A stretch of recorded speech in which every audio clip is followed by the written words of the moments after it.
Guys, welcome to a new episode of 100% Tilted Discussions with Winning Underdogs. We have a really cool guest today. You want to talk about grit, bootstrap, and leaning into a dream when life kind of throws you a sideways curveball. I got a gentleman here in our studio today that knows grit like his first name. Knows how to take a dream and not say maybe one day if, but goes, let's just make it happen. To take an idea, start to make it work.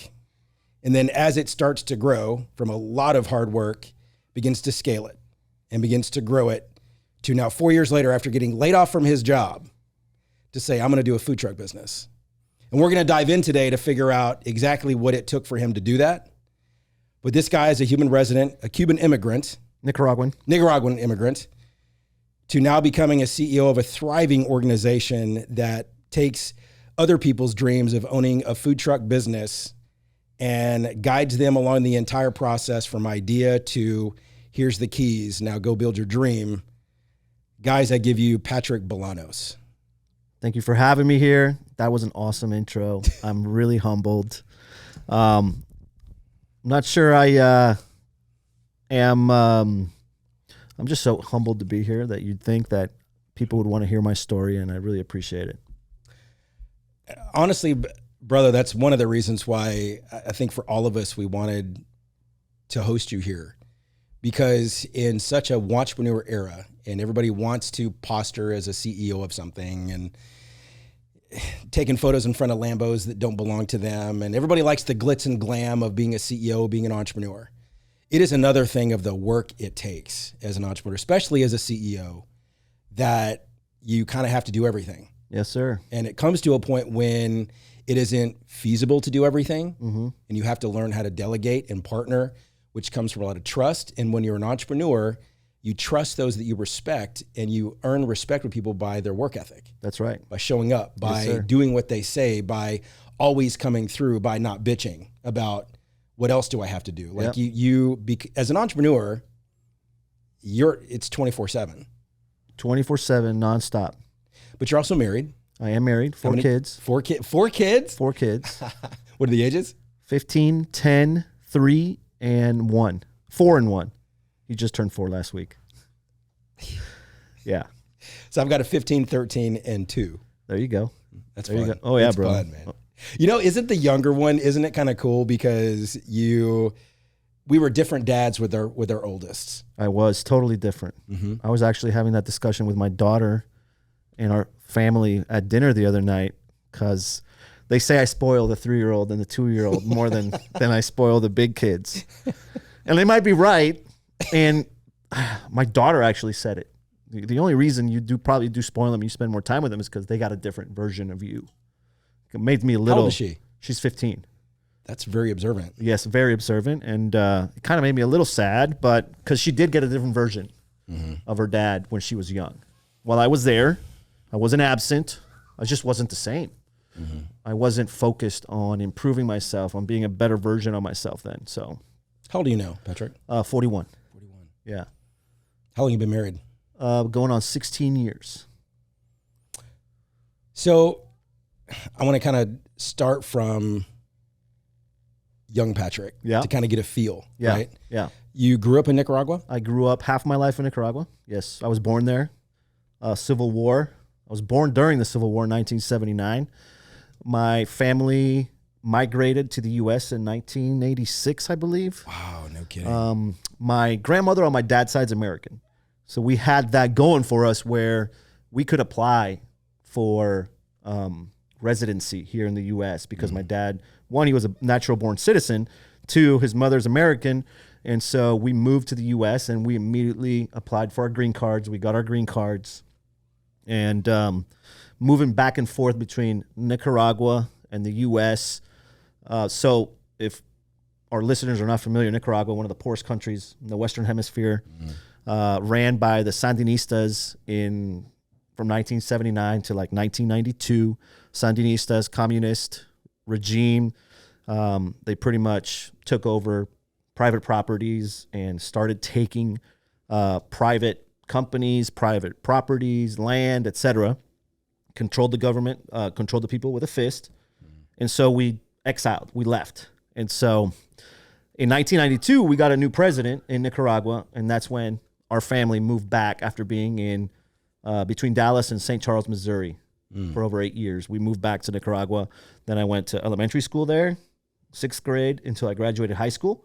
Wow. And when I graduated high school, I came to the U.S. After 2 years of doing college in Nicaragua. I went to St. Charles Community College, Lindenwood University, and then St. Louis University. I got my degree in 6 years. Wow. I'm not a doctor. What's your degree? I studied MIS, so it's a management degree with a focus on management information systems. Okay. Yeah. Did you have an idea of what you thought you wanted to do as a career? I had no idea what I wanted. I wanted to be a Major League Baseball player. That's all I remember when I was a kid. Did you play ball growing up? I did. I did a lot of baseball. I used to sleep with my glove in my hand and a baseball in the glove. Baseball is Nicaragua's national pastime, so... You still have that glove? I do not have that glove. No? I don't know where it is, but I did use that glove. It was a process of elimination. Obviously, I'm sitting here. I'm not a Major League Baseball player, but I love Major League Baseball. And I want one of the things that I don't know if you knew this, but I have a baseball academy in Nicaragua where we helped underprivileged kids get the opportunity to sign with Major League Baseball. You do. We do. Working for a dream baseball academy. And so on July 2nd of 2021, we're going to sign our 4th kid. He's signing with the San Francisco Giants. Wow, Patrick. So it is, it's one of, I use what I do to funnel into my passion, which is baseball. And I want to produce Nicaraguan professional baseball players. My dream, my ultimate dream is to be sitting in a Major League Baseball stadium watching one of our kids either throw out his first pitch or in the starting lineup, whatever that may be. But I want to see one of our kids in the stadium here in the U.S. Going back and forth, I'm sure that's hard from your home country, right? Where those are your roots. Right? Those are my roots. Through so much turmoil. Yep. And seeing so many people that you probably known that couldn't leave. Just the tumultuous journey of that country. And a lot of people may not even remember or recall what was going on at that time. Yep. I remember as a kid some of the stories on the news. I was born in 1973, so I was 6, 7 years old as that was coming through. My mom and dad were always glued to the news. Right. But I remember Nicaragua. I remember even the movie Blow. Remember that? Yep. And then the one with, what was his name? Tom Cruise. I think it was Tom Cruise where he was playing the pilot that was hired by the CIA. Yes, I know who you're talking about. Right? Yeah. Don't remember the name of the movie. But do you remember that movie? You know what I'm talking about? Yeah. Again, it kind of gave a glimpse, right, of more on the drug warlord side of it, but a lot of the hostile things that were happening through a lot of these countries that are very close to the United States. And so many people don't realize outside of the United States bubble, and unless you've been out of that bubble to a true third world country that is about survival of the fittest. Oh, yeah. You don't Banana realize. Republic, bro. Banana Republic. It's survival of the fittest for sure. They will take your shit. This company, if the Sandinistas want it, they'll take it. And nobody will respond. If they like your house, they'll take your house. I mean, ultimately, if you fight, you're going to lose it anyway. Nothing. You're going to lose. You can't do anything. It's completely controlled. They own every single branch of the government. There's branches, just like in the U.S., judiciary, whatever. I don't even know what the branches are in Nicaragua, but they own every single one. They own everybody in politics. So, yeah, perspective. You want perspective? I have perspective. The U.S., you have that American flag here. I'm not a natural born citizen. I'm a naturalized citizen, meaning that I had to go through the process of, getting a test and all that other stuff. But I'm 100% American. U.S. is, for me, one of the greatest countries in the world because I've seen shitty places. Nicaragua was a shitty place. I lived in Honduras, too. One of the most dangerous cities, Tegucigalpa and San Pedro Sula. People have no idea what goes on outside of the U.S. There's a lot of crime here and, there's some bad places, but overall, there's a lot of good people here. Everybody's working on the same thing. Everybody wants the same thing. Everybody wants to be better. Everybody, I don't know. Everybody, like I know a lot of good people, and I've never met what you see on the news. I've never seen what you see on the news. Maybe I'm lucky, or maybe it's just because, it's kind of like being pushed. There's an agenda. Yeah. I believe it. So you go back often? I try to go back at least twice a year. Obviously, COVID threw a little wrench into that whole deal, but I'm going back on June 29th for the signing of Carlos Gasso with the San Francisco Giants. Hopefully, we'll be able to produce 2 to 3, 4, 5. I want to have the premier baseball academy in Nicaragua. And I'm going back with my 15-year-old daughter. I want to be able to create a little perspective also. She grew up part of her life in Nicaragua. She misses it. She knows what it's like. I don't want to say it's terrible because it's not terrible. It's very homey. There's a lot of awesome beaches. The country is stable to a certain extent. So it's a good place to grow up. Not controlled by the Sandinistas anymore? It is controlled by the Sandinistas. Okay. They're a little bit more light, if you want to say. They've given up the grip that was as tight as they had it back in the late 70s, 80s. Yeah. So, but they still hold control of every branch. Yeah, because all eyes of the world were on them at that time. Yeah, but they do it a little bit lightly now, a little bit more under the table. They probably buy people more than they... It's more mafioso. Kill people. Right. So, yeah. But it's a great place to create some perspective. One of the poorest countries on earth, still needs a lot of help. So that's why I want to make sure to go back at least once or twice a year. Yeah. I was in Nigeria back in 2011, and that was my first international experience. Talk about an eye opener. I can't imagine, but Nigeria. Even the two metropolis cities of Lagos and Abuja being the capital. Yep. When you're within the city limits where clearly people in politics live and work, paved streets, not necessarily the beautiful architecture that we have here with glass-fronted buildings. It's a lot of concrete and cement. But as soon as you get out of that, trash piles are 30 feet high. Everything's burning. Everybody has a little store that's a lean-to of something, and a gas station is going to be a kid with a moped and all these water bottles filled with kerosene and gasoline. It's just weird, right? And I remember when I came home, I dealt with a lot of guilt when I came home, right? How can at the same time I be living this when I get off the plane and I can grab me a Starbucks, yet 11 hours ago I was breathing the dirt of survival. Yeah. So you were asking yourself, why me? Yeah. How come I am so fortunate? That's what that does. When you go out and you see these things personally, that's what it creates. I lived it in Nicaragua. I would go to bed thinking to myself, why am I on it? Because we weren't poor. Maybe not a lot of money, but we had air conditioning, we had refrigerators, we had people that were working at our house, like maids and gardeners. And what did your parents do? Did your mom and dad both work? Or yeah, my dad was an employee, pretty much. His family was entrepreneurial. My grandfather was a doctor, and he owned a coffee farm and several farms. They had a cotton farm back in the 1970s, which was taken from our family by the Sandinistas. They lost everything, all private property. So they had to rebuild, right, from zero. So my dad, he got a degree, and he got his master's degree, and he got a job, pretty much, being a GM of maybe a general manager of a company, making, I don't know, 70 to 90 grand a year, maintaining our family, that kind of thing. So we weren't poor, but we had poverty right behind our house, where people living in shacks, not even a block away. I actually grew up playing baseball with children that were poor. They didn't have shoes to put on their feet. They didn't have baseball gloves. They were living on less than $1 a day. Yeah. And so they were my friends, and I would go to sleep, and right before going to bed, I would ask myself, like, why am I in this position? Why am I here and they're over there? So I would always ask myself that. I continue to ask myself. So I think it creates that perspective when you start seeing the way that other people live.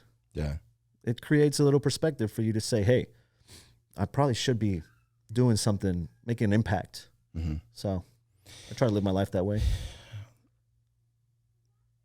with enough grit and enough willingness, you can change. Yeah. Like where you are. You can change that physical state, emotional state, mental state, right? Yep. But you've got to take that step, whether it's somebody you know, because somebody could say, well, you had family. I mean, where there's a will, there is a way. Correct. Right? Yep. Just be extremely difficult, but you did get out of it. Yep. There are a couple of interesting things that I've found from those that are naturalized citizens of the U.S.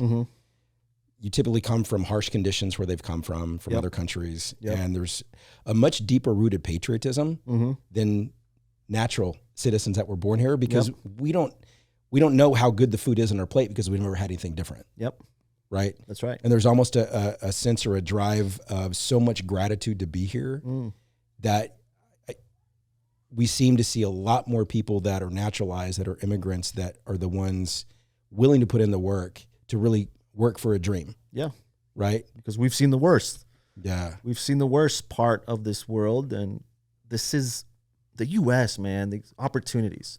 So let me give you a little story, because I know we haven't gotten into it yet, but I left Nicaragua when I was 21. I got my degree, moved to Honduras, and then I moved back to Nicaragua, and I was a VP of commercial bank for Citibank in Nicaragua. Right? I had a really good job. There was a family of 4. I had 2 kids, but I was broke, living paycheck to paycheck in Nicaragua. Member of the as a VP of a bank. As a VP of a bank, I was making good money, decent money. For Nicaragua, I was making really good money. Like you could count the number of people that had that type of positions with 2 hands in Nicaragua. There weren't that many, but I was still broke. I don't know what the hell I was spending my money on. I was spending money on liquor. I was spending my money on alcoholism in Nicaragua is rampant. Really? A lot of people like to drink. And so also I was in a position where I had to go out a lot to deal with customers. So the culture itself feeds into that alcoholism. And then I was a member of the country club. You know, I played golf, et cetera, et cetera. And then Citibank decided to sell the bank. They made an executive decision, sell all of Central America, and they were looking for suitors. That's when I decided, you know what? I want to leave Nicaragua. I'm going to take this opportunity and start looking for jobs elsewhere. I got a job as a financial officer for Churrasco's restaurant group here in Houston. My buddy's parents bought into that restaurant. They hired me. I moved to Houston. This was 2014. And I became my wife and kids. We brought them all over here. Wow. And I landed on my feet here, making a decent salary, 6 figures. And I was still living paycheck to paycheck. Again, like I had credit card debt. I was just never getting ahead. Like I always felt like I was, trying to catch up. I was overweight. I didn't focus on myself. I didn't read books like I read today. I didn't work out like I work out today. And then I got recruited by Peli Peli Restaurant Group. Yeah. So I mentioned them because we're in Houston. You know who they are. Yeah. So they're well-known restaurants here in Houston. Yeah. I was their CFO. I was there for a year. And then by listening to Andy Frisella's podcast. MFCEO Project. The MFCEO Project. I was listening to a podcast October 2017, and he was talking about doing the right thing, speaking up for yourself. And so I did, and it got me fired. It was December of 2017, 1 week before Christmas. I was freaking broke. When I say broke, I had $500 maximum to my name in my bank account. I didn't know where I was going to get the money to pay rent in January of 2018. I had planned a Christmas vacation to my sister's house, which I didn't have money to go. And so she lent me $700 to take my family to Chicago for Christmas. It's one of the hardest times in my life, but it's also been the most, probably the biggest blessing that I've ever had, because that's when everything changed for me. Everything. I was crying in my car, a beat up Honda Civic. And I just remember thinking to myself, this is it. I either keep going this route, keep digging a hole, or I start doing something different.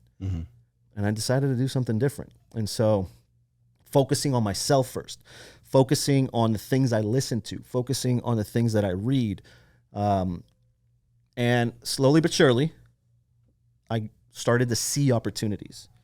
When you start working on yourself, the opportunities that were probably there before, you never saw because you were blind or deaf to them. And so a friend of mine offered me the opportunity to start selling food trucks. And he said, hey, if you sell a food truck, I'll pay you $1,000 commission for every food truck you sell. And I said, hell yeah, that'll give me some money. It took me 2 days to sell my first food truck. So we noticed there's an opportunity in the industry.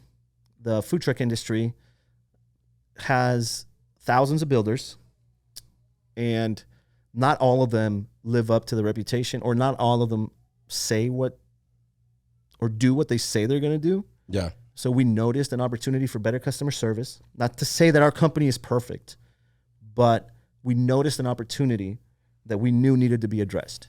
And so we did. We started building food trucks in my business partner's front lawn, one at a time. One at a time. I had no idea how to build a food truck, obviously. But what do you do when you don't know something and you want to succeed at it? You go straight towards it. So I went straight towards it. I started reading about it. I started going to Home Depot. I spent hours at Home Depot, hours, like from 8 o'clock in the morning till like 4 o'clock in the afternoon, just learning about the pieces and the parts and the plumbing and the electrical. And we started to grow. I joined the Arte Syndicate. I joined Apex Entourage, led by Ryan Stuman, Arte Syndicate, led by Ed Milet and Andy Frisella.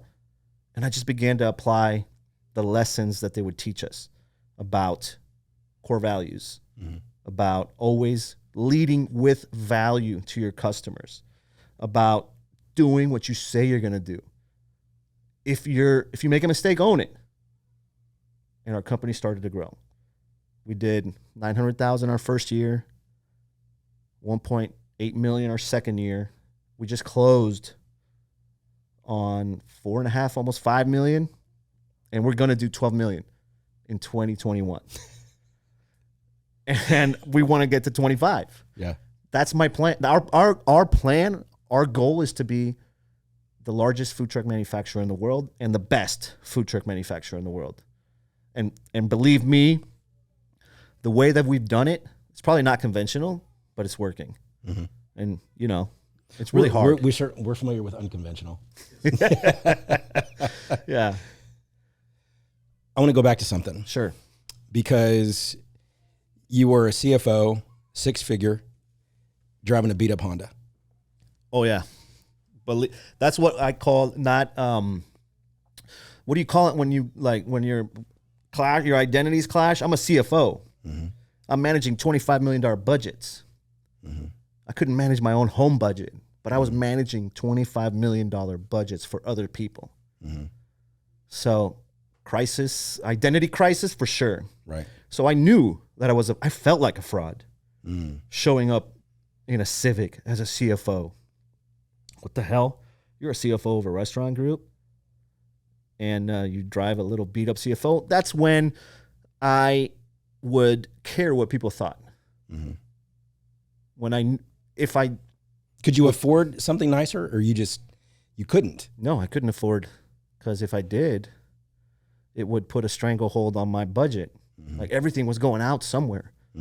Either it was rent or paying loans, debt that I accumulated for not being responsible the way I spent the money, pretty much. When you had that offer to come to the States,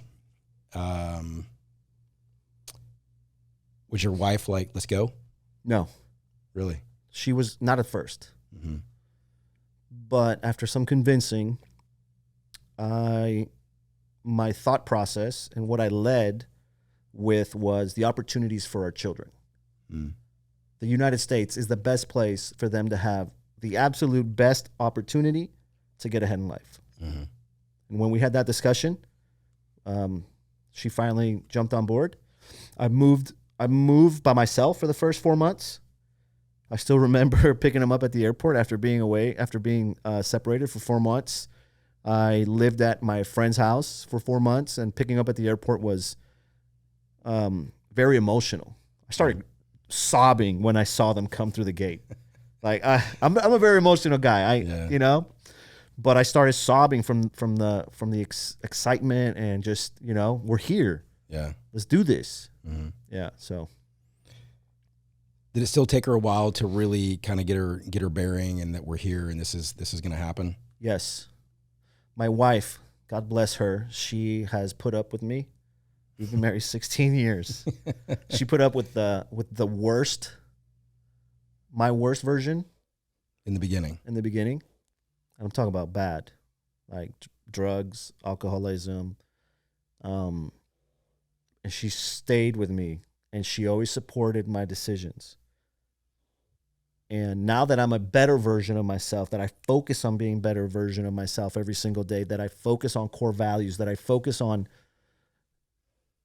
she finally gives me a little bit more like leeway, you know, but it's taken a while.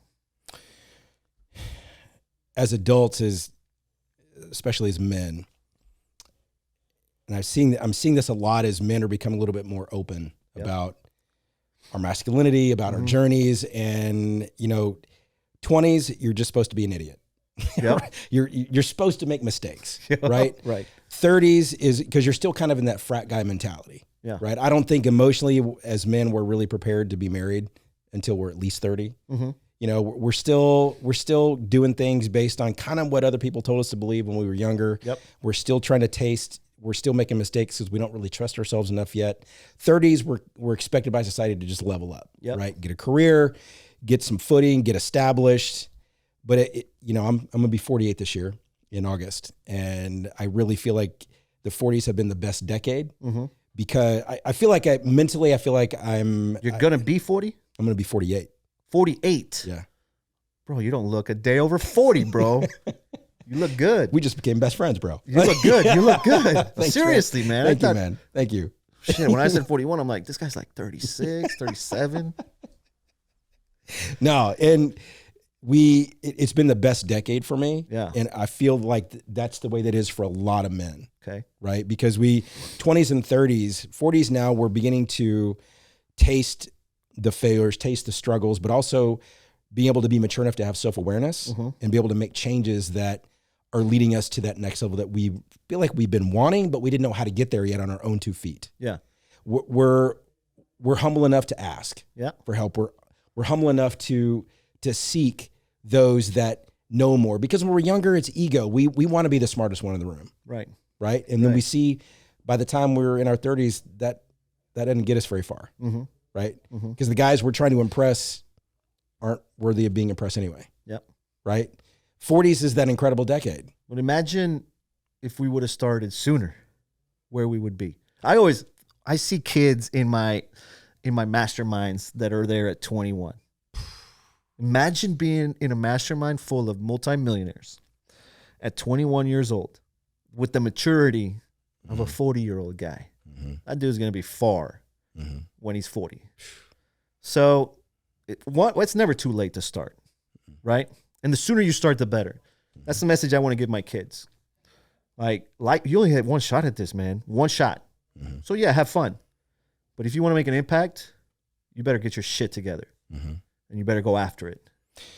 You struggle with money personally. I did. Right? And feel free to move, like, you know, get a drink, whatever. Like, you're good. I feel like I'm trapped behind this microphone. No, it pivots and everything, man. Okay, you're good. Cool. You know, with your family being somewhat entrepreneurial in Nicaragua, but I think one of the things that our kids lose in school is not really being taught about money, money management. Yep. Right. Yep. They throw school loans at kids. They get them into debt really quick, but they don't really teach money. They don't. They entice to spend, but they don't teach about money. Yep.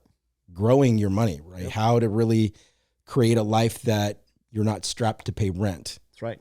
Right? Because it's almost like we're ingrained to survive. You know, I had a real struggle with money for a long time because growing up, my parents were in survival mode 24/7. You know, at a very dark degree when I was in high school. Adding water to the pot of beans kind of broke, right? Yeah. Eating a lot of corn tortillas. I've been there. As a kid, not getting it as much, you know, I had my bike as a I cyclist. hated pasta when I was growing up Really? because that's all we would eat. It took me a long time to get accustomed to eating pasta again because it's one of the cheapest things you could get. It's the association too. Yeah. You just put pasta in a bowl and that's what they would feed us. I can't do beans. You can't do beans? Can't do beans, bro. Refried beans on my fajitas, I'm okay, but I'm not going to, I do not want to even remotely cook a pot of pinto beans. Man. There you go. It's almost like a signal of giving up. Wow. Because I don't want to go back to that. How much, you know what I love the most about my relationship being changed with money, and I'm super grateful for it every single time. When I go to a restaurant, I don't look at the prices. I don't care. I'm just going to order whatever the fuck I want. And I don't care how much it is. I don't look at it on purpose. My wife still looks at the prices. She still hasn't gotten past the fact that we struggled with money. My relationship with money sucked. Like Christmas time, panic attacks, anxiety, knowing that we're going to spend. Everything had to be put on a credit card. All the gifts had to be put on credit cards. Yeah. Going to Sam's Club to feed my family on a weekly basis was a struggle. I didn't want to go. And then growing up, like you were saying, poor. My family struggled. My parents struggled. New kicks, maybe every 4 years. Wow. Something like that. Yeah. You know what I mean? So that's like for real broke. Yeah. So as you and I both too, in a lot of the things that we read, a lot of the narratives that we continually keep our focus on, that which we focus on, we're going to recycle. Yep. Right. Part of that for me is because it's familiar. And that's where I was in my 20s. I kept myself in financial hardship because that's what I was familiar with growing up. Right. I remember my dad was working 3 jobs. My mom had a massive mental breakdown, and dad was working 3 jobs, and one of them was waiting tables. And I remember him counting the coins and dollar bills at night. Damn. And their budget was envelopes. Yeah. And 6 months behind rent. The gas being shut off, so we had no hot water for about 2 months in the middle of the winter. Wow. Like, this is in East Texas, right? So I wasn't shown success. I was shown survival. So I had a real guilt about wanting more money. And it was a real struggle for me. And I would use PC terms to dance around the fact that I wanted money, but I didn't want money to go, look how much I have. I wanted money to be able to go, I can pay rent and I don't sweat it. Exactly. I can if my car needs work, I'm not going to sweat. Yeah. Like I had this one beater car, and every time I went to go in it, I just hope it starts. Yeah. To be able to be in a place in life where that's part of what money can give is it removes the anxiety, because you realize if something does go sideways, you're going to be able to take care of it. Yeah. Versus, what am I going to do? It sucks. Yeah. It totally sucks. What was that moment like for you? Because as men too, my dad told me this a long time ago. He said, a man will never truly change until he comes to the end of himself. That is true. Like it's everything comfortable, everything familiar has got to be gone. Yeah. And you've got to be left with not the short term, I got to mitigate the pain right now, but wow, I brought myself here. Oh yeah. That's exactly where I was. What was that moment for you? That's exactly where I was. Because until we really believe we need to change, we're going to Band-Aid for optics so that people get off our back. Right? So imagine, one, having to borrow money from your sister to go to visit her. That's when you lost the job with... That's when I lost the job, $700. And then my father-in-law having to loan me money to pay rent in January. And I remember I applied for unemployment, right? I qualified for, I think it was like $350, $400 a week for 12 weeks. That's when I knew. Shit. I can't believe I've put my family in this position. And in that moment, in those couple of weeks where I would cry by myself in my car, that's when I knew you have to change. Whatever you've been doing since you've been 20 has not worked. So make a change. And so I did. What was the first change you made? The first change I made was start listening to getting around people that, one, motivated me or inspired me. Motivation is only short term, right? So you got to be inspired. And there's this one video that I listened to. I think I listened to it every day for 6 months. It's a Denzel Washington speech. It's a baseball related video. I have it on Facebook saved. I'm going to share it with you. But Denzel Washington's speech about overcoming, and I listened to it every single day as soon as I woke up. And I started practicing gratitude every single day. When you say practicing gratitude, what do you mean by that? Like actively saying thanks for the things that I already had every single day. Writing them down on a piece of paper or saying it as soon as my eyes open up, I say thank you. Thank you for my wife. Thank you for my kids. Thank you for the problems that I'm going through right now. I remember saying thank you for COVID because it's an opportunity to learn. Thank you for what's happening in the world. Yeah. Just giving thanks for everything that's going on around me. And that's what started to create a shift. That's when you start seeing more opportunities. Like I said, you start listening more. I call it the day I woke up and the day I started listening, because the universe, I believe in the universe. I believe in Jesus Christ. The universe speaks to you, and it speaks to you when you need something or you want something and you put it out there, you're going to get it. But if you're not listening, you won't even see it. If you don't have your eyes open or your ears open for it, you're going to miss it. It's going to come right by and you're going to miss it.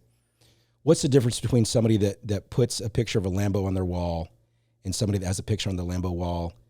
You have one that puts the picture up and never gets it, but wants it. You have another that puts the picture up and they end up getting it. What's the difference between the two? Massive action, bro. Massive action. Because they both have it in front of them. Yep. Right? You're putting it out there in the universe that's something you do want to have. Right. But there's a big difference between the guy that it'll be the dream that never happens, and then the one guy. That person probably has not attached the emotion that he needs to actually achieving it. One, when you get to it, I have no desire to own a Lambo, but you could. But I could. If I wanted one, I could probably go get one right now if I wanted to. But I don't want one. Yeah. You know what I want? I want a baseball team. I want to own the St. Louis Cardinals. That's what I want. And or something less. I don't know if I can achieve a St. Louis Cardinal. That's billions of dollars, but we're putting it out there to the universe. We're gonna take massive action and get there. Then we'll reference this the day that happens. That'd be awesome. So attaching emotion to something material, because I know Andy talks about it a lot on his podcast. He had that picture on his wall, and I think it all comes down to loving the process, and the process is the grind. The process is getting through the hardships and to keep going, right? Waking up every single day and making a decision, even though maybe yesterday sucked, maybe you didn't achieve what you were trying to achieve, but waking up the following day and going after it all over again. You have to love that process. Entrepreneurship is hard. We built a company from zero, bootstrapped it, credit cards. My credit score here in the U.S., I think when I was growing my company, was like average 550, maybe the most it was. I owed about $25,000 on my credit card at all times. It was the only credit card I had, and I owed $25,000 on it. It sunk my credit score. But we kept going. There were weeks we didn't know where we were gonna get payroll, dude. Like literally, we would not pay ourselves. Sounds familiar. Yes. We would not pay ourselves. Like I would make $500, and if we didn't have the money, I didn't get a check. My people got their check first. Funny story. I don't know how serendipitous it is or not, or if I do believe in the universe, but we literally had like $8 in our bank account. It was a Friday afternoon. Every week we pay payroll, and a lady that had not come in a couple months, that we had quoted a food truck build for her, came in out of the blue. I mean, we hadn't talked for months, with a $45,000 check. He's like, I'm ready to get my food truck done. Here's a check. Boom. Out of nowhere. No follow-up, nothing. We apparently had done a great job of presenting to them. but they were just waiting on the funds. They hadn't told us they were going to do it with us. And they just showed up one day. And it was the Friday that we needed it the most. It's crazy. I don't know. Yeah. Okay. So I want to dive in here on a practical, because I know that there's a lot of people in business, a lot of people that are aspiring to do a business. And we see so many optics. We see when things became fancy. Yep. Right? The day one that come up the struggle. Yep. If you'd be willing to open up a little bit, because I think you've got some practical lessons that some people can take some notes from. Sure. To be honest. Sure. So you came in and he's going to give you, how many food trucks was he doing at that time when you came on? Because you got laid off. How long before you went from being laid off, doing unemployment, before you got that gig? 3 weeks. Okay. Yeah. So a month. Okay. Yeah. So what'd your wife think, by the way? About you selling food trucks? Dude, I was just doing anything I had to do. Right. Yeah. Was she working too? No. No. So you got a wife at home, a couple kids, and you're wife like, at home. Mm-hmm. We had 3 kids. Mm-hmm. We had a newborn. He was 8 months old. Man. Yeah. Sales is a tough gig. It is. You talk about it. And okay, so sales, to be really great, there has to be a level of confidence, mm-hmm. right? Because that comes off in how you articulate in sales, yep. right? When you're at your lowest of lows, man, how do you have the confidence to sell when you're at your low? How did you emotionally create that so you could feel as though you could do it? Because I'm sure you were full of doubt, just depression, what am I going to do? There's a lot of suffering mentally mm-hmm. as a guy. Mm-hmm. So how did you emotionally navigate that to go, I'm going to sell. I'm going to sell it. I got to sell it. Yep. But then how do you sell with some shred of confidence to make that happen? So I'm a sales guy at heart. Mm. I've been in sales. I was in sales already mm-hmm. previous to my CFO positions, which are more of a back office job, which I didn't really dig. And that's maybe why I didn't really love those positions or get ahead in those positions and to sell anything, you have to love what you're selling and you have to believe in what you're selling, mm-hmm. right? If you believe in it enough, mm-hmm. you can sell it to anybody. Mm-hmm. And I to this day, I still tell our salespeople, what we do, we don't sell food trucks. We're helping people build their dreams. And that's how I convinced myself, because I knew we were helping people. And by being around people like the RSA Syndicate, where they remind you of these things, mm-hmm. you lead with value first, regardless if the sale happens or not. I was helping people make an educated decision to see if they could buy a food truck or not. Mm. That's what it came down to. And I fell in love with the process, and I fell in love with helping people achieve. Everybody that walks through our door has a dream mm-hmm. to own a food truck. So it's super easy mm-hmm. because we're helping them. At the end of the day, if the product that you're selling, you can attach it to making sure that you're helping somebody. What did you say the motto was for one of your companies that we were talking about earlier? We're in the self-confidence business.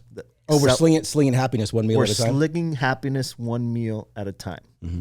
You're not in the meal prep business. Mm-hmm. You're not selling meals. Mm-hmm. You're slinging happiness. Mm-hmm. People feel better. You're slinging confidence. Right. That's what we do. We don't sling food trucks. We sling entrepreneurship. We sling independence. We sling dreams. Mm-hmm. So we're dream builders. That's what we do. So that's easy. Sold your first food truck in 2 days. Yep. Made $1,000. Right? I know that had to feel like getting above the waterline for a second. Yeah. But then that's not going to cover all the bills either. No.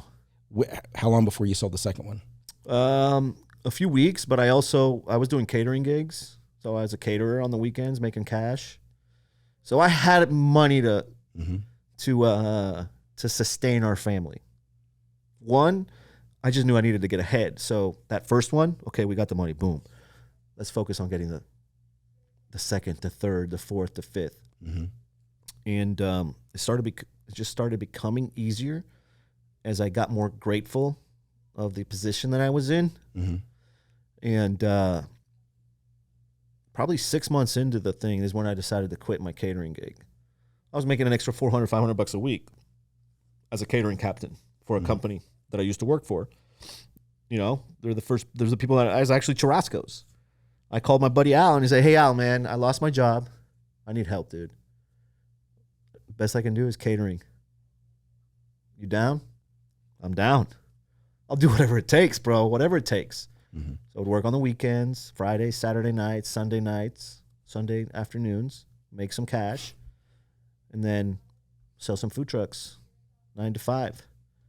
Literally building, like, so here's a little tip for anybody that wants to start a business and you want to get some leads. Facebook Marketplace. It's absolutely free. Mm-hmm. Just create an ad and put it out there, and you'll start getting contacted. We would generate about 50 leads a day from the food truck stuff. Wow. But we had several ads. We would travel, and we would drop a marketplace ad in that city where we were at. Just the same picture. Mm-hmm. I think Facebook cut on after a while if you use the same pictures. So if you want more than one, change the pictures up. And it's a free place to start getting leads. It's all about the leads. It's all about the follow-up. And that's how we started. So what was the picture? What did it say? Of a food truck. It just said, food truck for sale. And several pictures of food trucks on the picture. How many in? Because you guys were at his house, right? Doing the food truck builds in the front yard? Yeah, we were in the front lawn of our business partner's house. How long had he been doing it? My business partner had been doing it 10 years, but he'd worked for someone else. Okay.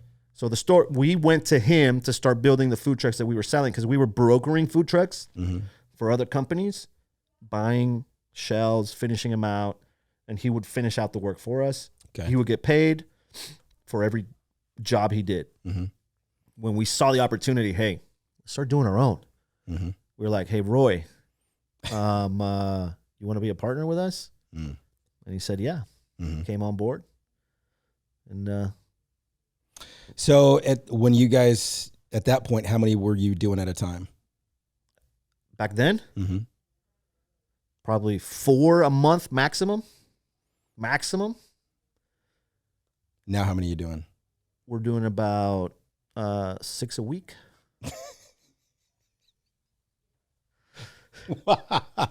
6 a week. How long does it take to go from shell to delivery? From the time that we start, it takes about a week. Wow. From the time we start it takes about a week. It used to take 4 weeks.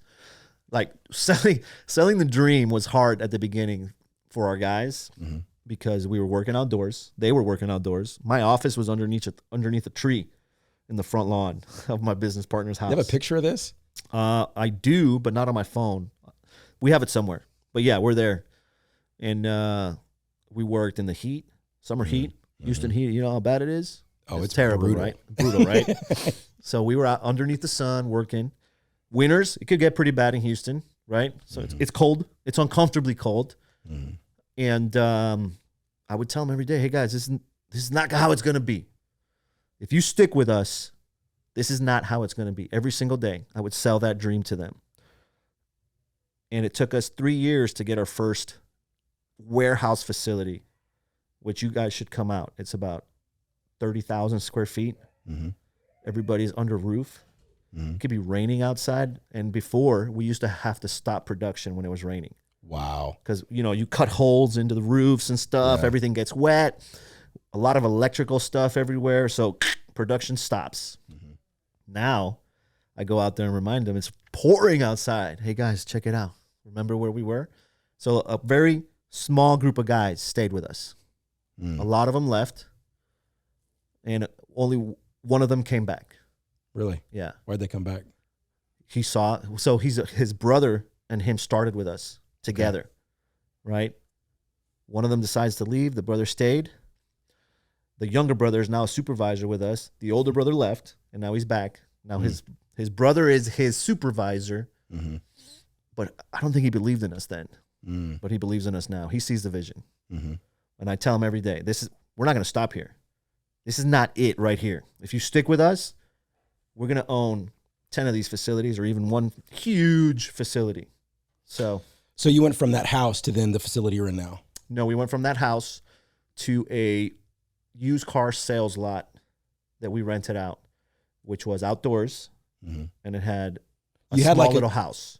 So like a small little house in a couple of carports or something in back? Yeah. Okay, I remember seeing your Instagram stories on that stuff. That was where.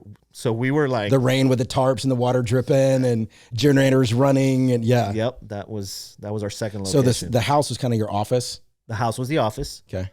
Which to this day we still don't know. Well, we do know. We ask ourselves every day, is like, how did customers believe in us? How did they walk into this and say, I'm going to trust these guys to build this for us? And it came down because I think it came down to, we're legit trying to help people. I think in any of us, when you're not on that side of the table, we can all read somebody who's disingenuous. Yeah. We can pick up on a snake oil salesman. Yeah. You can feel it. Like you can see their nonverbals. You can see the way they're talking. Because when people have a passion of what they're talking about, everything is directly invested into that passion of what they're really trying to communicate. Yeah. People that are just selling snake oil, you can feel almost the cold, there's no expression. It's like, take it or leave it. I don't care. Yeah. Right. We can feel that. And because people are, especially at that level, and we have that, with our franchisees and people, because they want to get into a dream. Right. And you see that in people. This is their nest egg. Yep.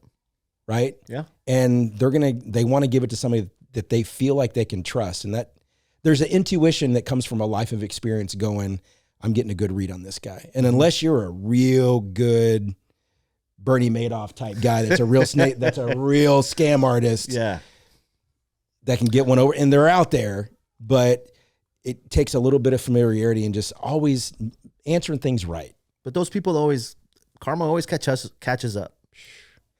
The one if thing it doesn't in this life, I'm sure in the next life it does. I tell you, I've had courtside seats to karma twice. It was nice. I'm not gonna lie, it was nice. But I have also seen those that are snakes.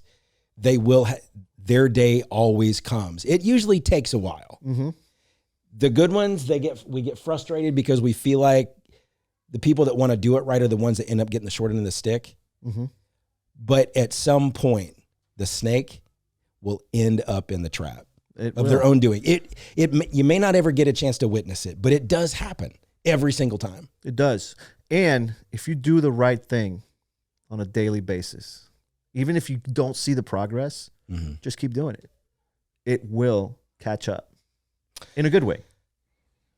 I think you and I both know that as triathletes. Yeah. For sure. Oh, yeah. The grinding and training when nobody else can see it, and then you're going to toe the line one day, and then you got to go. Don't get me started on Waco, bro. That sucked. Actually, it's like it's those lessons, man. Yeah. Right?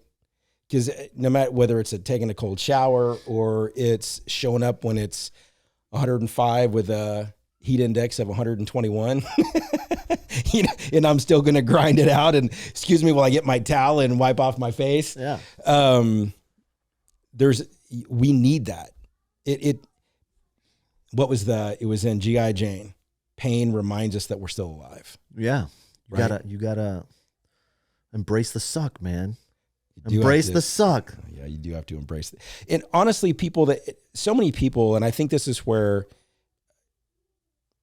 people get it wrong in life, we have this fear of ridicule.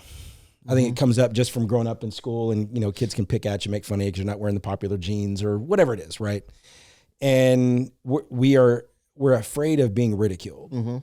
So when we make a mistake, we associate a mistake with being incapable, with being inferior, with being made fun of. When you pull all the optics aside and who cares what people are thinking, because people that are criticizing aren't the people that you need to listen to anyway. Yep.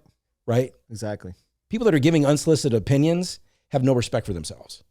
And plus they have too much time on their hands to be analyzing what somebody else is doing. Yep. Right? Right. But when we finally realize that without failure, there is no progress. Without making a mistake, there is no wisdom you're actually going to learn, because everything outside of practical tasting, feeling pain of a mistake, you're not gaining wisdom. You're just learning theory. Oh yeah. Right? Right. Wisdom, practicality is where you learn how to build a business. That's right. Which is what you guys have been doing. That's what we've been doing. So you guys were now, doing 4 month. You guys are now doing 6 a week. When you went from the house in the front yard to the car lot, how did you get the money to go? Was that a big risk to get the car lot to give you room to expand? It was we needed about $12,000 Up front? up front to put a deposit first month, last month, and the security deposit. It was only like a $4,000 a month lease, but we needed about 12 grand. So yeah, we dished out all the savings we had in the business because we knew it was going to get us to the next level. So, when you're... The pucker factor was high on that. Well, you go all in on yourself, man, and you know you can do it, right? If you believe in yourself, you can get it done. And so we did. And slowly but surely, we started to... Was there a moment where you were like, should we do this? Every single time. I think every big decision, we're right now, we're facing a big decision is we need another facility. We've grown so much, and Really? we're on pace. We've already outgrown the facility we're in. We moved in about 8 months ago. And we're looking at another facility right now. I actually, the agents we're working with, he's got a list of possible facilities close to where we're at now. And I'm going all in, dude. Man, brother, that is so cool. I'm going all in, dude. There's no turning back. But that's got to be a hefty nut, man. I mean, even where you're at now, when you went from that location, and how long were you there at the old car lot to where you're at now? 2 years, 2.5 years.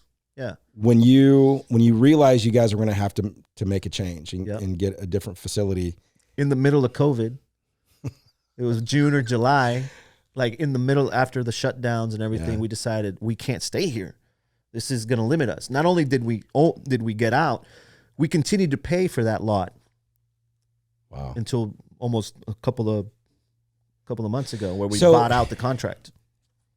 With restaurants closed, was that actually a great boom for food trucks? Oh yeah. Everybody wants to be outdoors. So the industry itself was already on an uprise before COVID. COVID came and put gasoline, thousands of gallons of gasoline on a small little fire, and it just went through the roof. And we're having to deal with the repercussions of the whole pandemic, where factories had shut down. There's no access to materials. Demand is through the roof. Supply is down. Prices are going up. We're getting hit with surcharges on all materials. Having to deal with customers right now, knowing that we had promised them something in 12 weeks, and it's going to be 20 weeks. So that's something that's what keeps me up at night right now. Right. A lot of people, they ask, what keeps you up at night? Not being able to deliver on what we said we were going to do to customers that signed on the dotted line before we saw this whole thing unravel. Yeah. So what'd that do to your bottom line when a lot of materials, the cost just went through the roof? Right now we're seeing an impact on our bottom line. We've increased our prices. We know they're not going to come back down right now. Yeah. So we're a little worried, right? We're going to sign a lease to start building our own trailers because we have to. We can't depend on anybody else. Like literally anymore. from the axle up, you're going to build it. From zero up. Right now you're building trailer. You buy the trailers and then you build on? We buy the shell and we complete the shell. You're now going to do the whole thing. We're going to do the whole thing. I'm not going to depend on anybody. I'm going to control the whole process. Me. This is so cool, Patrick. Yeah. So when you guys got the new facility and you were still paying on the car lot where you had, clearly your revenue was increasing, but that had to still be it's like when it pissed me off every single month cutting a check to the old landlord. Yeah. I love the guy. Yeah. Really nice. But you're paying for something you're not using. We're paying for something we're not using. We offered, I sent him somebody that wanted to purchase his lot. Like, this dude was ready to give him the cash, and they couldn't come to an agreement on a stupid clause on a contract. And I was like, man, this guy wants to, that's when I knew this guy wants to hold me into this lease until the end. We still had another 2 years left on it. And we made him an offer and he took it. We got out. So as you're growing your business, and you guys went from a house with building trucks in the front yard to then this car lot, and you guys are maxing out your own personal leverage to be able to make payroll, and you're hustling to make sure that the business can not only sustain itself but also grow, because you're thinking the next step. Like, well, if we're doing, X amount this month with the facility that we're at, well, what's that going to mean per square foot if we get a bigger facility, which is also going to require more staff, more overhead. But if we do it, we're now basically moving the line in the sand like Marcus Luttrell did when he was in Afghanistan. And I heard this story that he was paralyzed from the chest down. Yep. And he crawled for 9 hours. 9 hours. 9 hours. And what he did, and I cannot wait for us to literally hear this from him in a few days. He grabbed a rock and he would reach as far as he could and he would draw a line in the dirt and he would crawl on his forearms. And if either he was going to die, he was going to be dead, or when his feet crossed the line, he would then do another one. I love that, dude. I mean, 9 hours. Doing what we do is nothing compared to what he did. But yeah, you have to set those milestones. But if you don't do the milestone, if you don't give yourself the mailbox or the stop sign to get to, what do you have to really reach for? You call it the mailbox, right? In your triathlon and you're running and you're biking. Yeah, man. Yeah, I call it the tree. It's like the next tree. I got to get to that tree. Yeah. As kids though, playing baseball, as a kid playing football, go to the truck. Right? Yeah. When your buddy calls you out, goes, go to the truck. All right. Boom. I'll go. Let's go. You're going to meet me there though. Yeah. Right? Yeah. In your partnership with, and how many partners do you have? Just the one? We're three. 3 guys. 3 guys. How does that relate? Like, each of you have a different role? Yes. Who decided who was going to be the CEO of this thing? I think ultimately after they saw how much I invest in myself and read about scaling businesses, it just happened naturally. Mm-hmm. Here's a story. It's a funny story. Not so funny, but we were 4 partners. And the partner that I started the business with is no longer with us. Really? Yeah. The partner that I started the business with, he tried. That you were selling for? He tried to convince the other 2 partners to basically not buy me out, but push me out. Because we didn't agree to a few things. We're totally different people, obviously, like everybody is, right? We stopped getting along. Right. And he went behind my back to try to convince the other 2 partners to kick me out. How'd you find out about that? I found out afterwards. Okay. And that make you mad? Mad? Yeah. So here's what happened. I don't want to go too deep into this story, but sure. Two businesses that one is a finance company helping people finance food trucks, the manufacturer. So my business partner owned in this one and in this one. But he would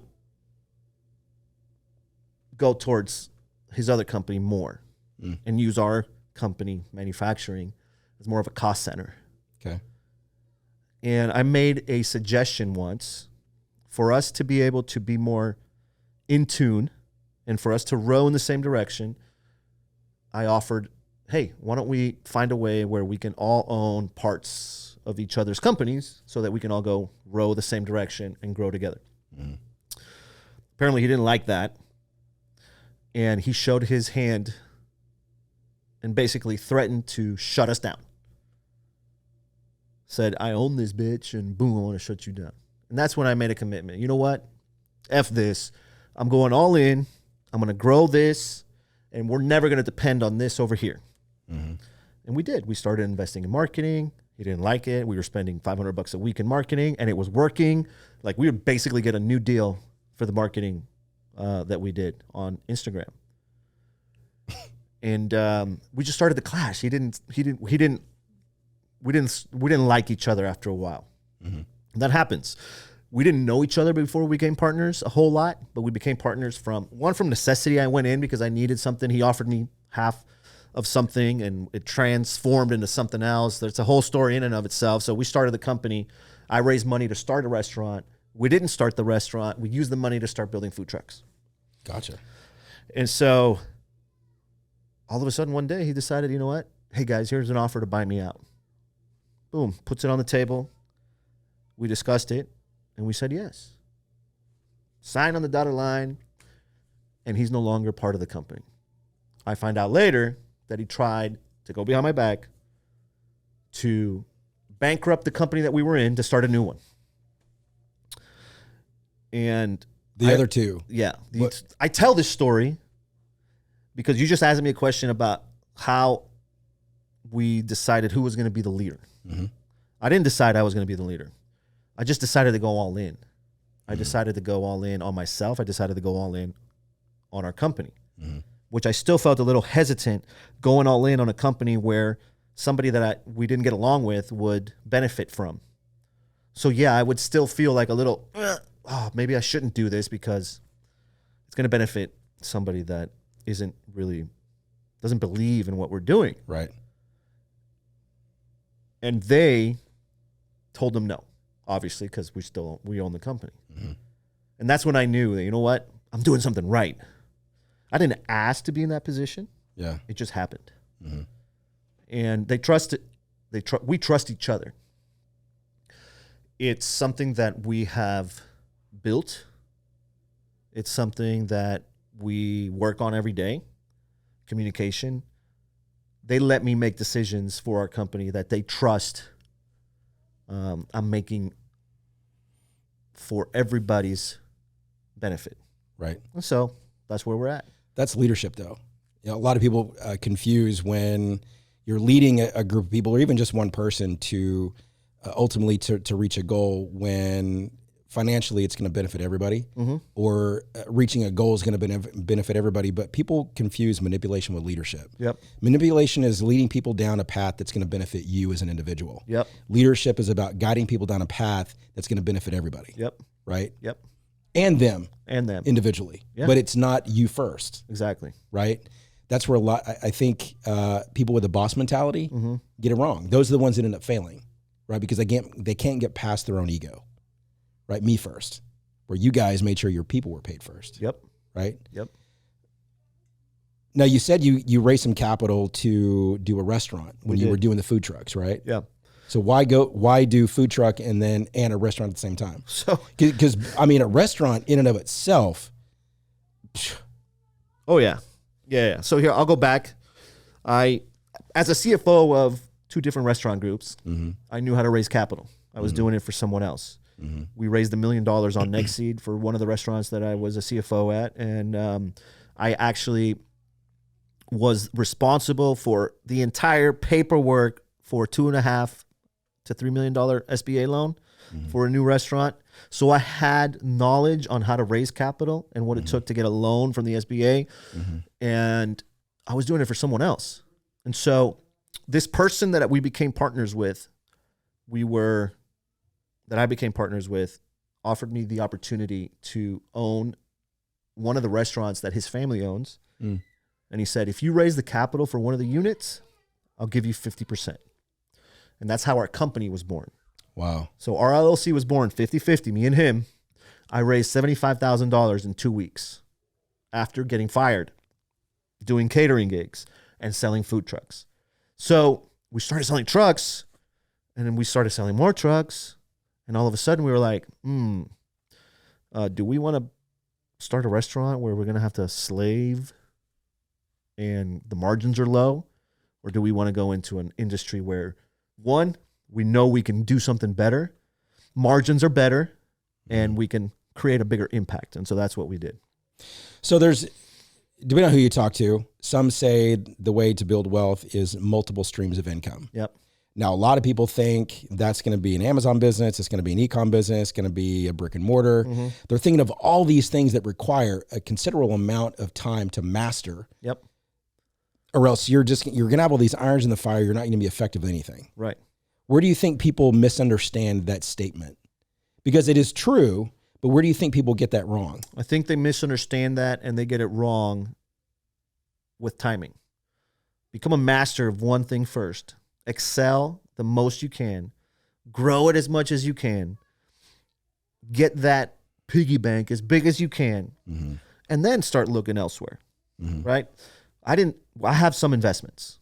We have some investments. We just invested in an Everbowl. We're investing in vertically integrated businesses that make sense with our company. So for example, we're investing in an Everbowl, we're investing in a prep meal company, and we're investing in a taco business. That lines up with what we do. I build those for a living. Mm-hmm.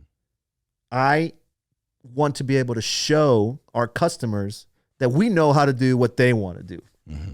So it's going to be underneath the umbrella of something that we already do. I'm not going to go out and invest in something that I don't know. Like a car dealership or something. Like a car dealer. I'm not going to go do a car, I'm not going to go do something. We're going to start manufacturing shells from scratch. That's vertically integrating my company. That's another stream of income. It is another stream of income, but it's underneath the same business. We're going to do a social media agency. Our social media agency is going to serve who? Yeah. All our customers. They need the service. Dude, that is so fantastic. You know, honestly, what you're creating, and we talk about this is what we've done here, is we have created an ecosystem to build entrepreneurs. Exactly. Right? That's what we want. With so many supportive services as a franchisor to help them succeed. Correct. Right? Yeah. And for a nominal fee, yeah, you get a lot of back-end support. Exactly. Because when something goes sideways, you call corporate, and we're going to answer that question for you. We're going to help you through it. Because that's exactly. So our food trucks, imagine this. We're helping you start a food truck. Because you're literally come in with a dream. You help with financing. You help with the entire build out, the design, the permitting to get them ready to rock and roll. And then it's like, here's your keys. See you later. That was the deal before. Now it's, okay, wait a second. You need help with marketing. Mm-hmm. We know how to market. Here's a little extra service that we can provide for you. Here's so good, Patrick. Here's access to our bookkeeping company. Yep. They're going to run your books. They're going to help you save taxes. They're going to help you. You are going to crush this. Here's the POS merchant acquiring companies that you can use. And so it's more like, it's like an environment. It's like they're getting everything and access to a business in a box, pretty much. Mm-hmm. We've already learned on building and who to access to and what we need. So that's what we want to do. We want to share that with everybody. Because when people get into this, and correct me if I'm wrong, it's like any business. You have to be a jack of all trades to a degree, but you're coming into it with, you may want to just cook brisket all day. Yep. Right? You don't know how to do social. Exactly. You don't know how to do the bookkeeping. You don't know how to do a lot of these, knowing where you can and cannot go and help with that, right? Yep. You guys are going to create an ecosystem. An ecosystem. That you're not just getting a trailer. You're not just getting a food truck. You're buying into a complete supportive entrepreneurial machine. Exactly. We're building their entrepreneurial machine. I love that. I'm going to start using that. It's a community. It's a community. Because then too, all these owners, operators you're going to be able to you're going to be doing kind of your own arte. You're going to, I see what you're doing now. Man, this is amazing, Patrick. Yeah. We have our website set up. Real food truck owners. That's a community. It's our community. But you can only get in if you have the mindset. You can only get in if you're willing to learn. You can only get in if you're willing to share valuable information and helping other people succeed. We've seen in the food truck industry, since it can be a very scarcity mindset to run a food truck. Because they're small. You don't have space for inventory. Your revenue can only grow so much before you need another unit. Mm-hmm. It's really hard to do, right? So there's a lot of scarcity that you have to overcome if you want to own a food truck empire.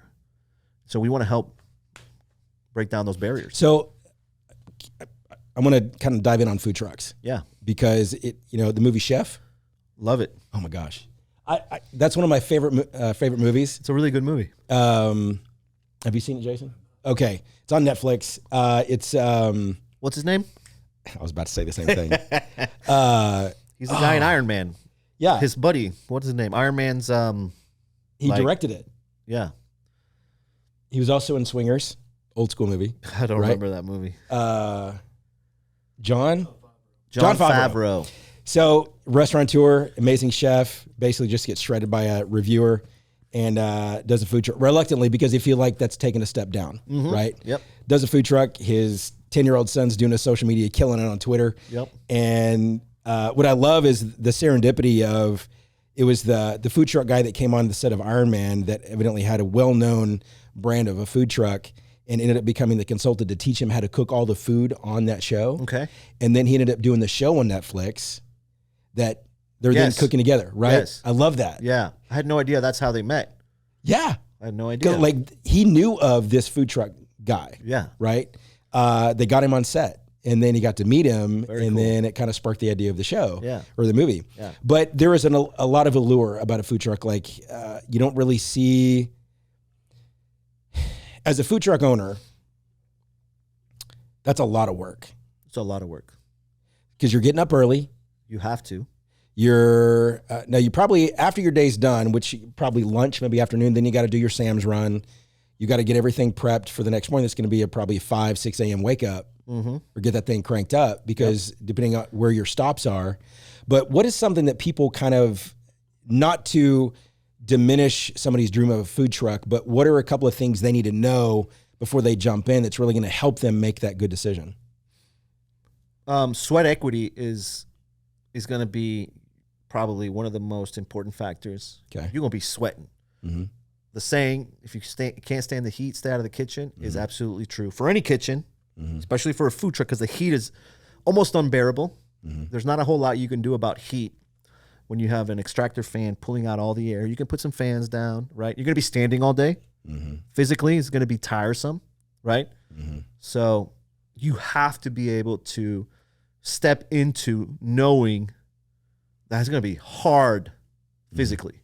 What kind of margin can there be, though, if you own a food truck? As an owner, 25% bottom line. Yeah. You sell $10,000, you make $2,500 that day. If you know what you're doing, if you know your numbers, if you know how to price your menu, if you know how to do inventory, if you know how to eliminate waste, et cetera. It's just like running a restaurant, except you're on wheels. Right. And so it could be very lucrative.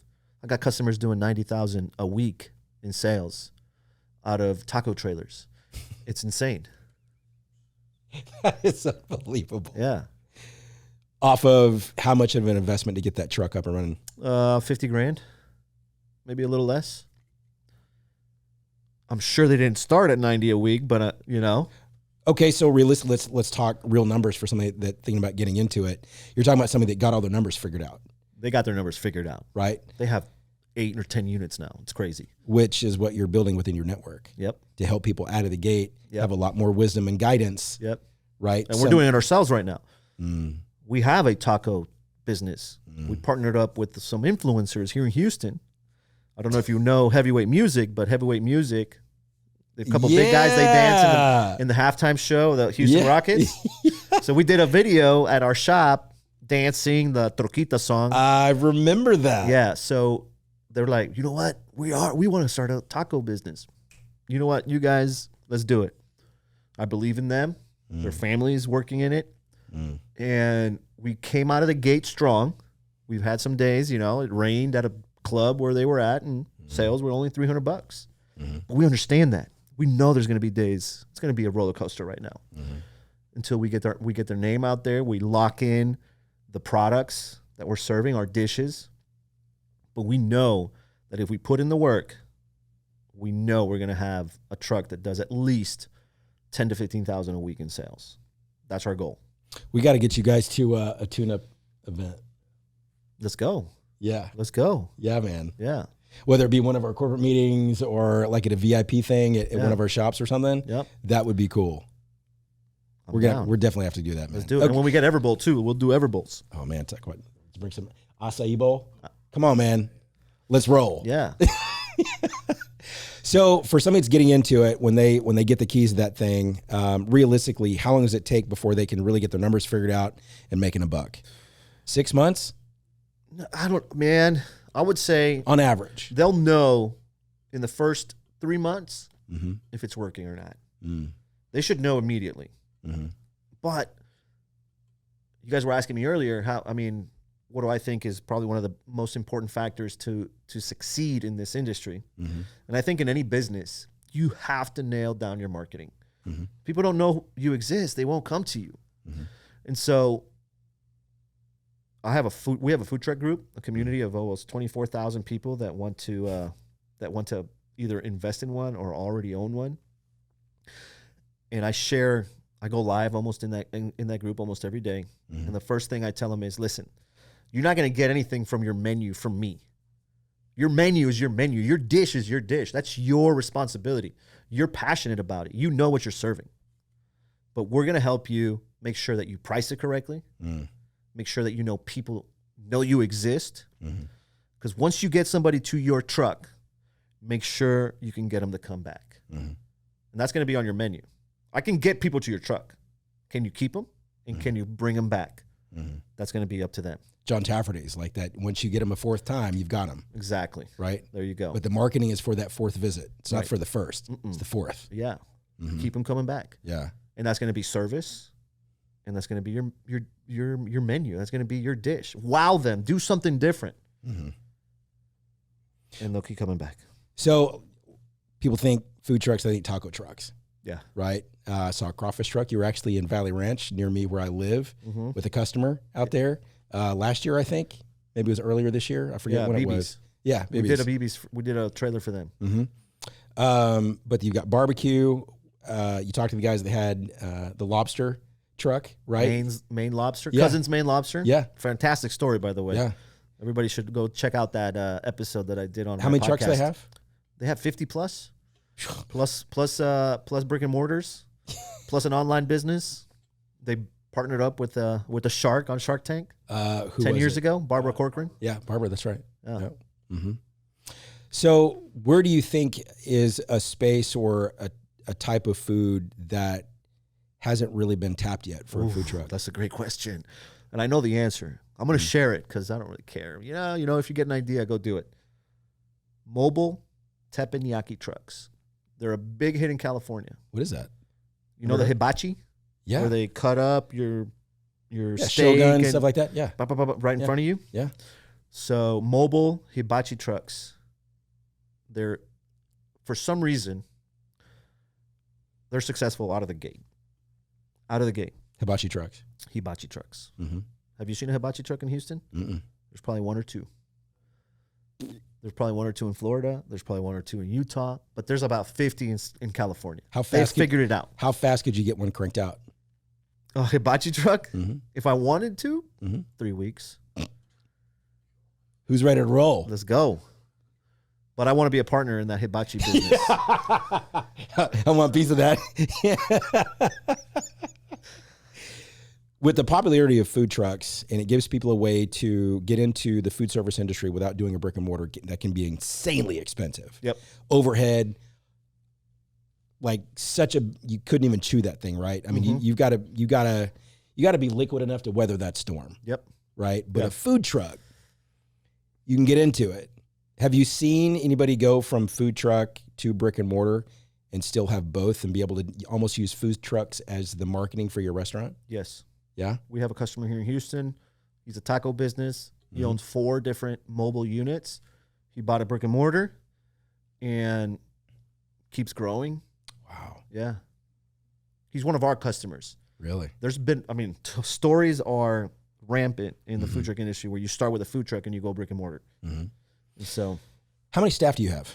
We are about, on average, 32, which between full-time, part-time, 32 employees.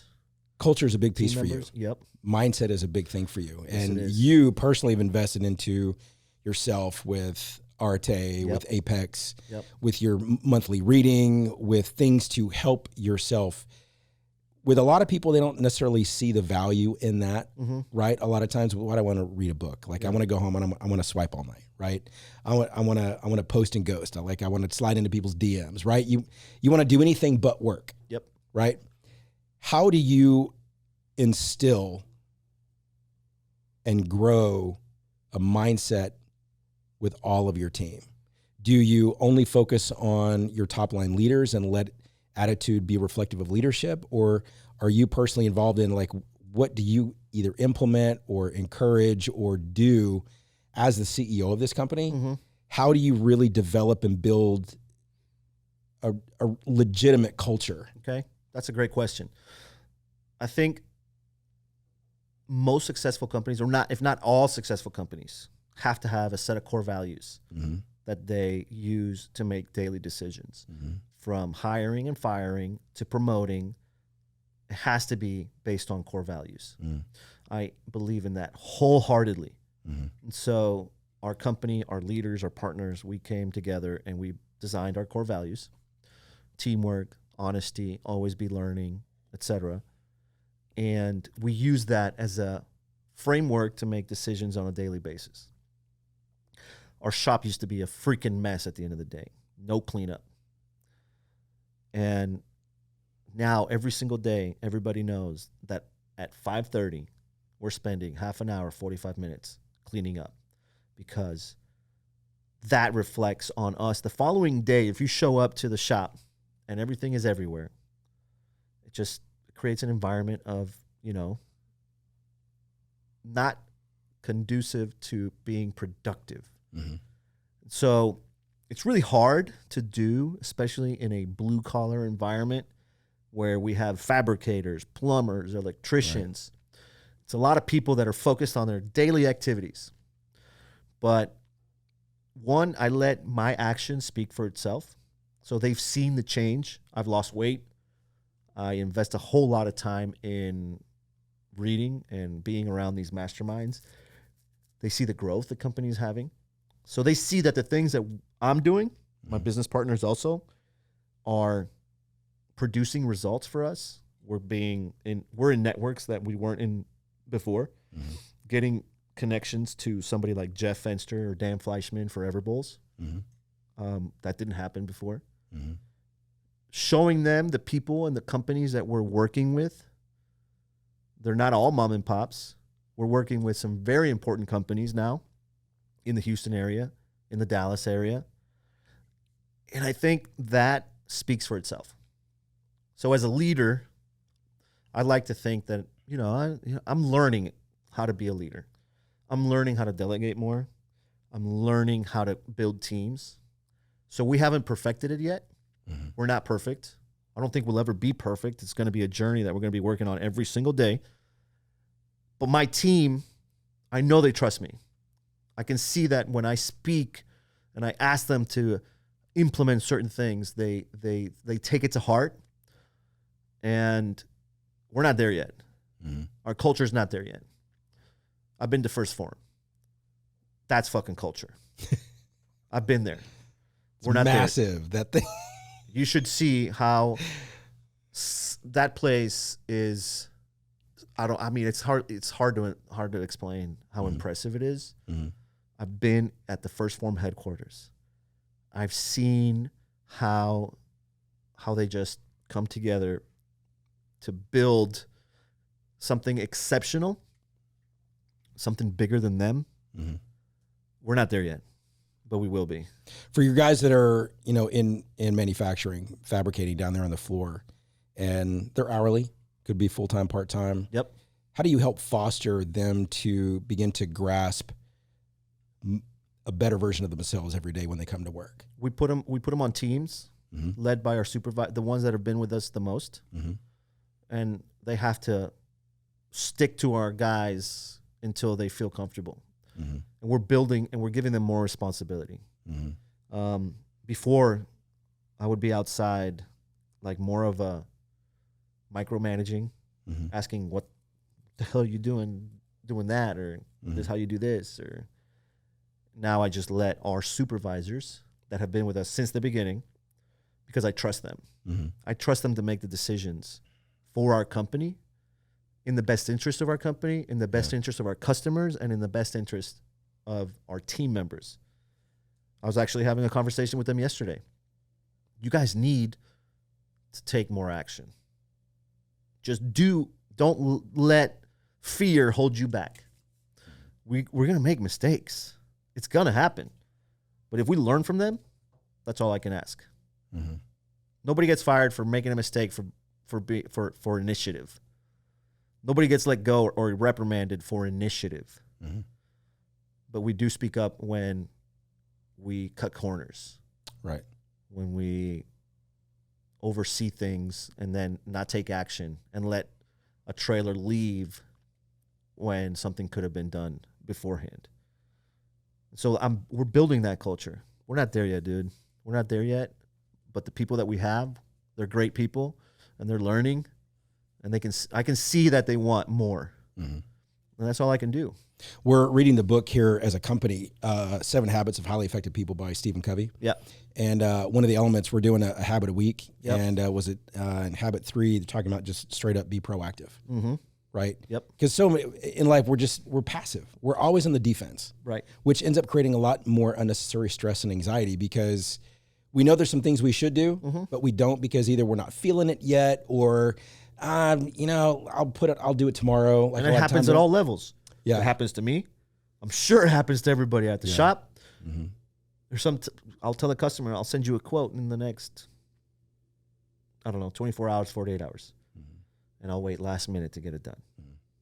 And it creates anxiety, right? It does. I can't stop thinking about the damn thing. Yeah. But if you just go ahead and get it done, you're over it. You're moving on. That or right? delegate it, right? Right. Yeah. So I'm building now a team to be able to handle sales. I'm lifting myself out of sales because I still do sales in our company. We're all in sales. Always. At some point, there are going to be somebody you're going to be selling. No, but right? but actually, like going through the process of having, I want Right. to close 12 deals this month. Right. I want to lead a sales team. I want to oversee a sales team, and I want to help grow because Ed Milet says something.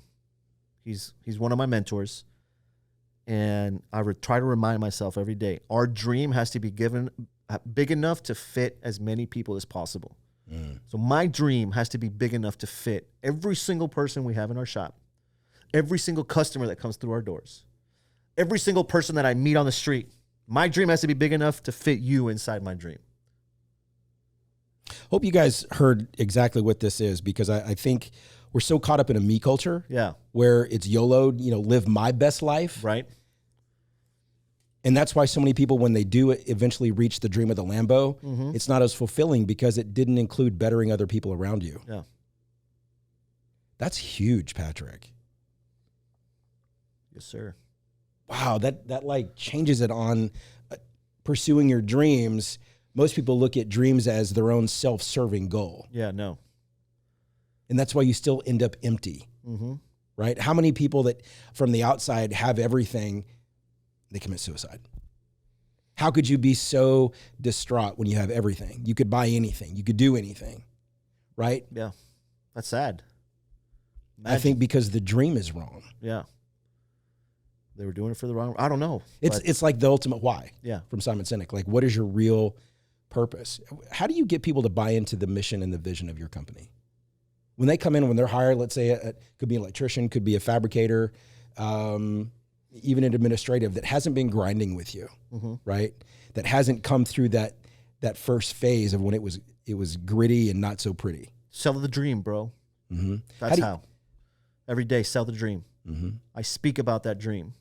Every single meeting that we have. Do you have like a team building meeting every day or like once a week? Once a week. Yeah. Once a week. And we have a food truck Friday, every Friday. So everybody at the warehouse, we bring a food truck from Houston and we share a meal together. So I'll give a little, rah-rah speech or whatever, Yeah. But let them know, hey, you guys matter. Yeah. And this is not it. What you see here, this is not the end. Dream bigger. We're going to bring you along. If you allow us to feed the dream and you believe in us, we're going places you can't even imagine. So start dreaming bigger. And that's how we do it. That's how I want to do it.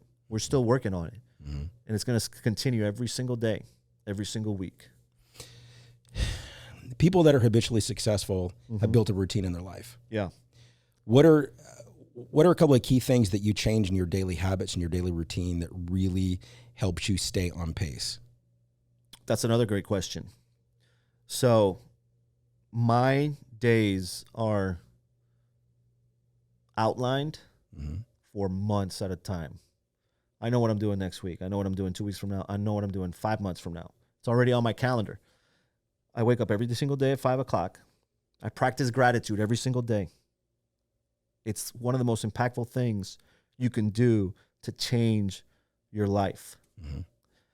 I work out every single day. I either practice jiu-jitsu or I go to the gym at 6 a.m. I joined jiu-jitsu about a year ago. I do it on purpose to get myself uncomfortable. I want to be uncomfortable. I want to be challenged. I want to do something that I feel that I suck at and that I need to get better at because it humbles me.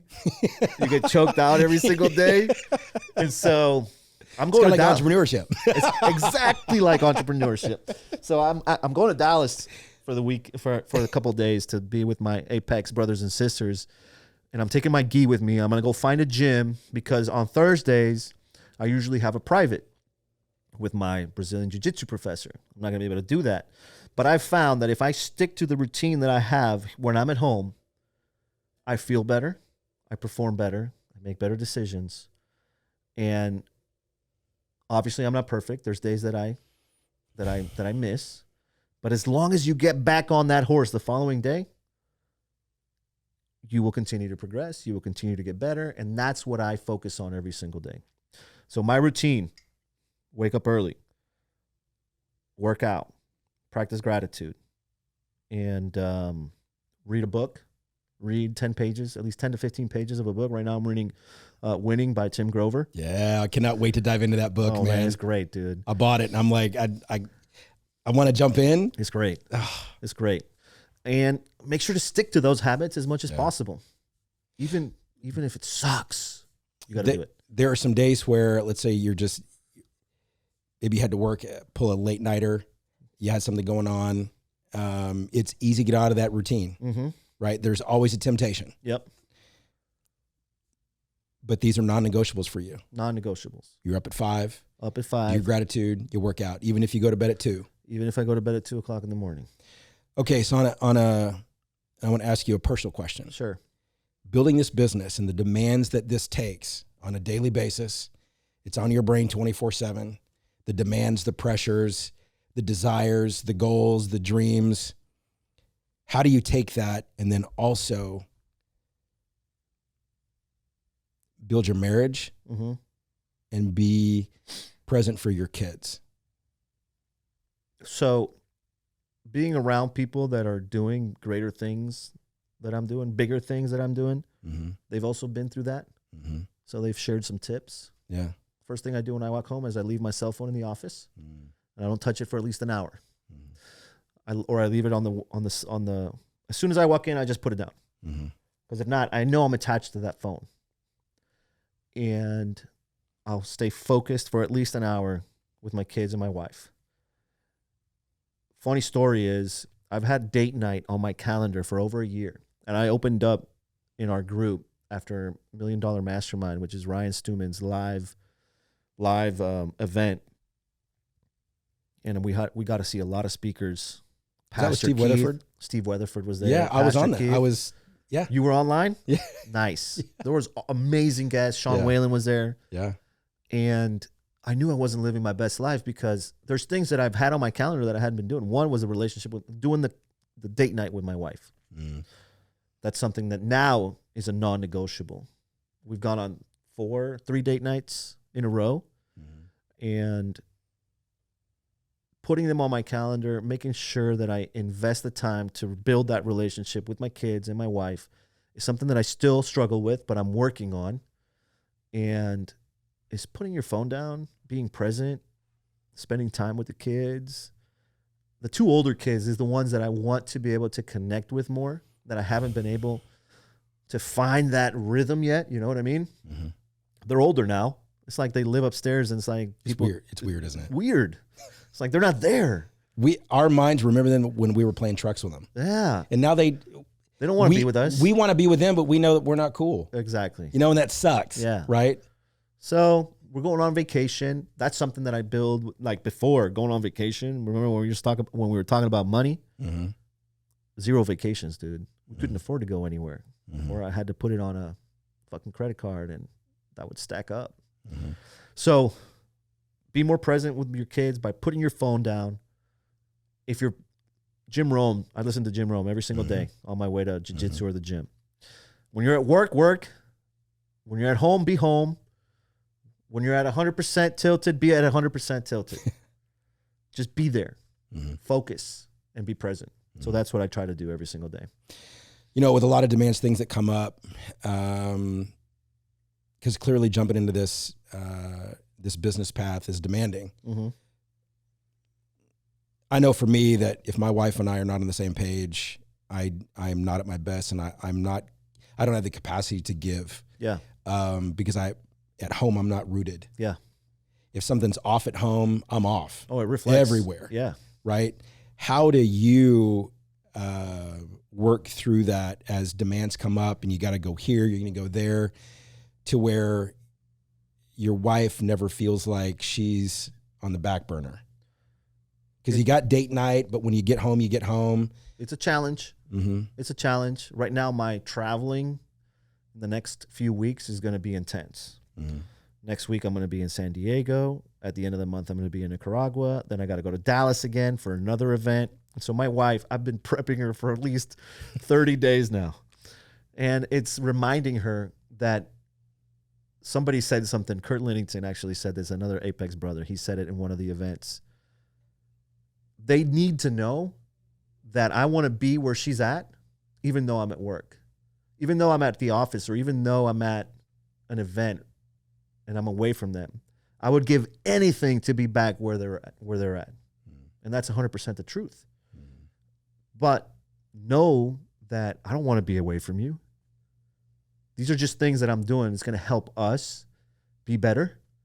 And the moment I get the chance to be back, I'll be back. The moment I get the chance to leave work, I'm going to leave work. The moment I get the chance to be with you, I'm going to be there. Just a reminder every single day. And also, you got to spoil them, dude. Yeah. Yeah. Pops, he brings his wife flowers every Friday. No He's way. been doing it for like 30 years. Wow. I'm going to start doing that. He goes, that's just what I do. Yeah. Right? Exactly. He goes, I don't miss a Friday. Yeah. You know, you think about, you talk about theory and people talk about building relationships and, growing in a marriage, but I always love to hear how other people are doing it, because as we're so driven, we want to accomplish so much in life. We also have this relationship of a lifelong partner that no matter what we do, they're there. Yep. They've been with us at our worst. Yep. For sure. Put us in check. Yep. Yeah. Yeah. I got a Sicilian wife. She will put me in check quicker than a Ferrari. You know what I mean? Yeah. And it hurts the ego, but she's also right. They'll tell you the truth, bro. And the truth hurts, kid. Man, it goes deep sometimes. Yes, it does. And I want to be mad, but I can't because I know she's right. And I'm like, but I also don't want to say that, but at the same time, and I think that comes with our masculinity where that alpha part of us and we were talking about this the other day. There seems to be kind of a demasculinization of men. I mean, it's weird, dude. I don't know how it's happening, but it's weird. It is weird. I can't I don't have time to focus on it, but I see that. I see it. I see the shit, the new ads that are out there, guys wearing dresses, and not that there's anything wrong with it, but it's just weird. Mm-hmm. There's a not part, men wearing dresses as in like there's anything wrong with, transgender people or anything like that, but actually like putting, I mean, I don't get it, dude. It's a neutralization, right? To be no different. And that there is a level of that alpha male that's needed. But why do they do that? I don't know. Why does there need to be I'm honestly really curious. I don't get it. I just don't get it. But then, it's like my issues with money growing up, where I felt guilty about wanting to make more money. Being alpha, sometimes you feel guilty, right? Like you're almost insensitive, Yeah, I guess. When maybe you're not in tune with all of your feelings. Now, I'm kind of like you. I'm a softie. I'm an emotional guy, right? Me too. I love to go in the feels. But then because of that, I also know I've learned how to, you're getting too much in your feelings and that's guiding your decision making. Yeah. You got to back off that. Oh yeah. Right? Yeah. Because I've been kicked in the face too many times from letting my emotions rule my decision making. Self-sabotaging myself from emotions. Right. Right? When it had nothing to do with me. Yeah. That's just my reaction. Tim Grover speaks of this a lot, about making decisions with your emotions instead of letting your actions and logic guide your decision making. Well, I mean, let's look at it emotionally, especially when something's painful. Our reactions, we want to mitigate that as fast as possible. We don't care how, we just want it over. Yeah. That's defensive decision making. Yep. That's not our best. Yep. Long term, I mean, there's a reason why the offense are the ones who put the points on the board. Yeah. They're coming on the field knowing we have a plan to win. The defense, we got to try to read to figure out what they're going to do. You're reacting on defense. Yeah. Offense, you're being proactive, right? Yep. But when we get caught up in emotions, I cannot tell you how many times I was talking to a friend of mine. I have this talk a lot.